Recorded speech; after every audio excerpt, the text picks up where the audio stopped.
Competition की इस नदी को कर जाओगे तर जब आपको पढ़ाएंगे Dheeraj sir. Hi, myself Dheeraj Suman, director of DSM classes Kota, preparing student for IIT and medical exams NEET, right.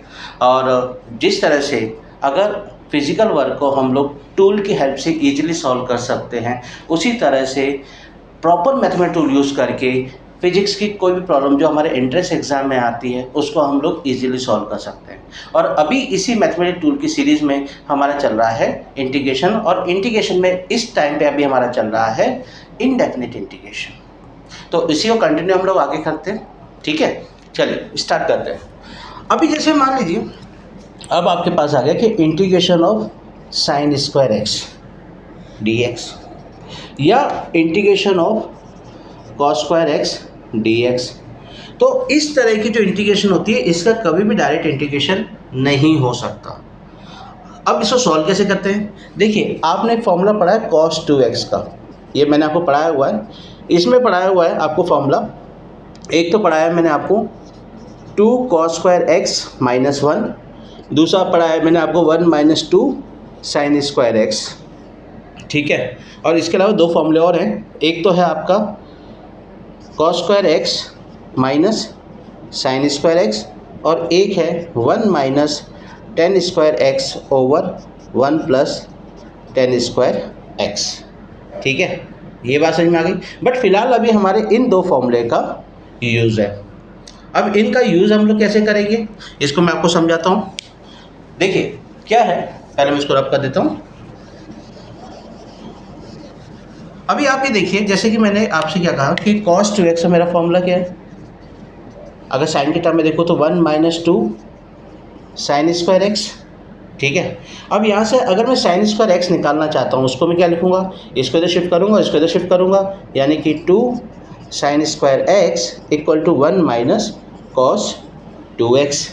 और इस 2 को मैं यहाँ से शिफ्ट करके दूसरी तरफ ले जाऊँ तो ये अपॉन में आएगा, ठीक है। ये वाली बात समझ में आ गई। यानी कि इस साइन स्क्वायर एक्स को क्या लिख सकता हूँ मैं, 1 माइनस कॉस 2x बाई 2, ठीक है।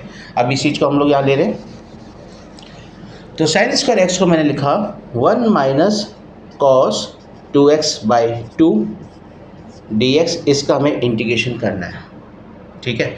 इंडिविजुअली अलग अलग कर लें तो ये क्या हो जाएगा आपका integration of 1/2 dx minus integration of cos 2x by 2 dx, ठीक है। इसका इंटीग्रेशन अभी 1/2 तो कांस्टेंट है, तो 1/2 तो ये आ गया, और dx का इंटीग्रेशन क्या होता है, x होता है। तो यहाँ पे ये पहला वाला टर्म जो आपका बन गया वो बन गया आपका x/2, ठीक है। फिर माइनस साइन 1/2 तो कांस्टेंट है ना, उसको हमने बाहर कर लिया।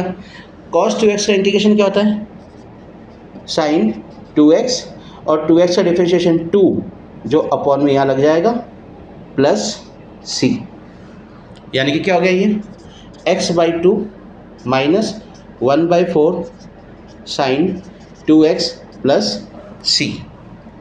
हाँ जी, ये बात समझ में आई आपको, ठीक है ना। ये हो गया आपका किसका, साइन स्क्वायर एक्स dx का इंटीग्रेशन। अब हम लोग बात करते हैं cos स्क्वायर एक्स dx के इंटीग्रेशन की। वापस मैं आपको यहाँ पे लिखता हूँ। अब हमारा क्वेश्चन है integration of cos square x dx। तो अभी जैसे हमने cos 2x का फॉर्मूला देखा था, तो उसके बेस पर हम इसे क्या लिख सकते हैं, integration of 1 plus cos 2x by 2 dx। अब इसका हम लोग इंटीग्रेशन करेंगे इंडिविजुअली, वही 1/2 का इंटीग्रेशन क्या हो जाएगा आपका x/2 आ जाएगा, प्लस cos 2x से क्या हो जाएगा साइन 2x/2 होगा, और एक ऑलरेडी बाई 2 यहाँ पर है जो इसके साथ यहाँ मल्टीप्लाई में आएगा, ठीक है। ये क्या बन गया x/2 plus 1/4 sign 2x plus c। मेरे ख्याल से मेरी बात समझ में आई आपको, इसमें तो कोई डाउट नहीं है ना, ये चीज़ क्लियर हो गई। जल्दी से देखिए। हाँ जी, अब इसके बाद है आपका इंटीग्रेशन बाय सब्स्टिट्यूशन।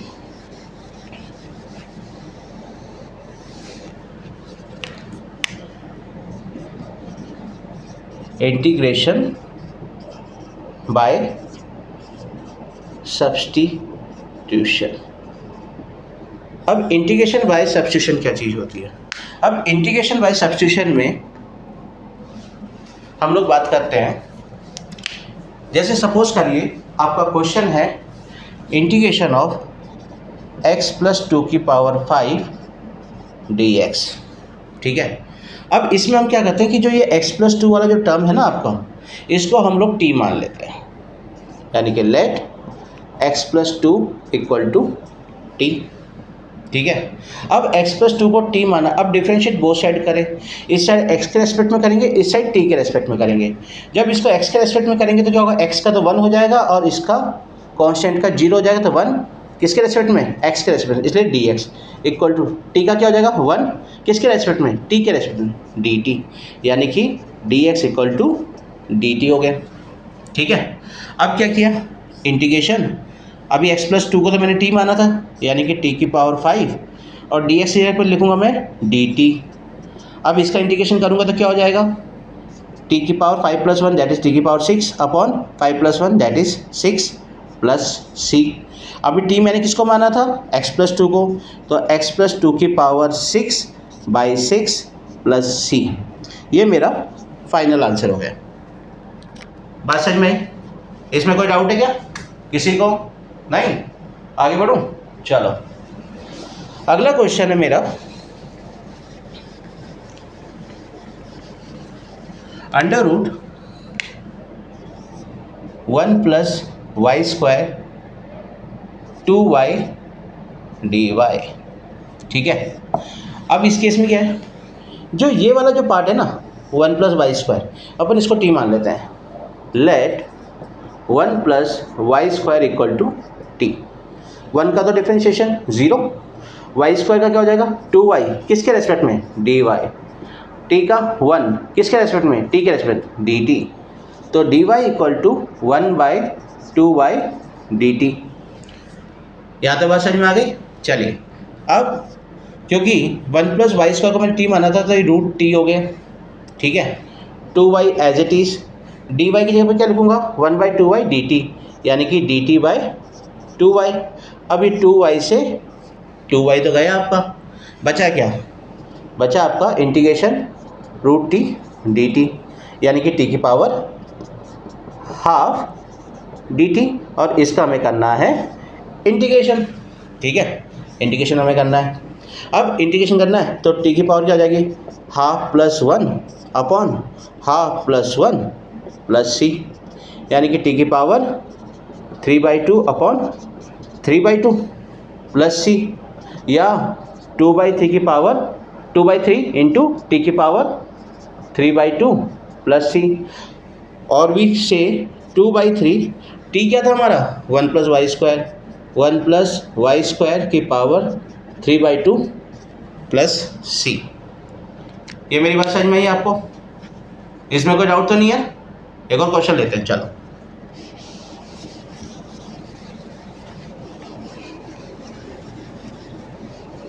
हाँ जी, एक और क्वेश्चन हम लोग ले रहे हैं। अब क्वेश्चन है आपका, सपोज करिए इंटीग्रेशन ऑफ sin की power 4t into cos t dt। अब मान लीजिए लेट sin t = u, ठीक है। डिफरेंशिएट बोथ साइड, तो sin t का क्या होगा cos t किसके रेस्पेक्ट में, t के रेस्पेक्ट में dt, u का क्या होगा 1 किसके रेस्पेक्ट में, u के रेस्पेक्ट में du, तो dt = क्या हो जाएगा 1/cos t du, ठीक है। आ जाइए क्वेश्चन पर, इंटीग्रेशन ऑफ, अभी sin t को तो हमने u माना था, यानी कि u की पावर तो हो गई 4 cos t, और dt क्या लिया था हमने du/cos t। अब ये cos t से cos t तो गया आपका, ठीक है, बचा क्या इंटीग्रेशन ऑफ u की पावर 4 du बचा, इसे क्या लिखेंगे u की पावर 5/5 प्लस c लिखेंगे, ठीक है। अच्छा जी, अब u क्या था आपका, u तो आपको sin t था, तो यानी कि sin की पावर 5t/5 प्लस c, ये आपका आंसर हो गया, ठीक है। तो ये चीज़ आपको क्लियर हो गई, कोई डाउट तो नहीं है? तो ये सब आपकी जो चीज़ें थी, ये थी आपकी जो बेसिक मैथ्स आपको चाहिए फिजिक्स के लिए, नीट के एग्ज़ाम के लिए या आपके आईआईटी के एग्ज़ाम के लिए बेसिक मैथ्स जो चाहिए वो केवल इतनी ही है। किसमें? इनडेफिनेट इंटीग्रेशन में। नेक्स्ट क्लास में हम लोग बात करेंगे डेफिनेट इंटीग्रेशन की। ठीक है, तो भाई अगर हमारा चैनल पसंद आया है तो प्लीज़ लाइक सब्सक्राइब शेयर करें, और प्ले स्टोर पे भी जाके हमारा जो DSM क्लासेस कोटा की ऐप है उसको डाउनलोड करिए। ठीक है, और जो स्टूडेंट आपके कोटा में हैं अभी एट प्रेजेंट, आप में से जो भी कोटा में हैं और उनको इन वीडियो में कोई प्रॉब्लम आती है, कोई चीज़ समझ नहीं आती, तो आप मेरे सेंटर पर आके मुझसे बात कर सकते हैं, मैं आपकी प्रॉब्लम को सॉल्व करूँगा। ठीक है, तो आज का ठीक है सब बढ़िया, आज के लिए इतना ही, अगले वीडियो में मिलते हैं। Till then bye.